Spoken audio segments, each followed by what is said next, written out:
আমি একটা বিষয় ঠিক বুঝলাম না, দেশের এই টালমাটাল পরিস্থিতির মধ্যে এত টাকা খরচ করে পুলিশের দারোয়ান মার্কা পোশাকে দেওয়া নাকি জরুরি ছিল, নাকি আইন শৃঙ্খলা বাহিনীকে আরো শক্ত মজবুত করা দরকার ছিল?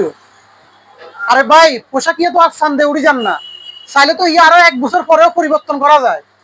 কারণ অপরাধের যেভাবে প্রবণতা বাড়তেছে, এখন নতুন পোশাক না, কাজের মান পরিবর্তন করাটা হচ্ছে বেশি দরকার এবং বেশি জরুরি।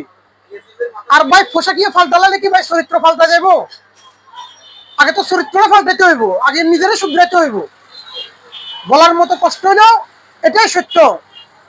সুতরাং এখন প্রয়োজন হচ্ছে জনগণের সর্বোচ্চ নিরাপত্তা নিশ্চিত করা। নতুন করে কোনো দারোয়ান মার্কা ড্রেস দিয়ে কোনো ফ্যাশন শো চালু করা নয়।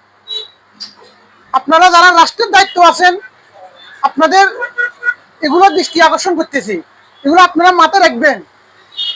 জনগণের চাহিদা কি ওইটা খেয়াল রাখবেন, কষ্ট পাবেন না। আমি একজন নাগরিক হিসেবে কথাগুলো বলতেছি।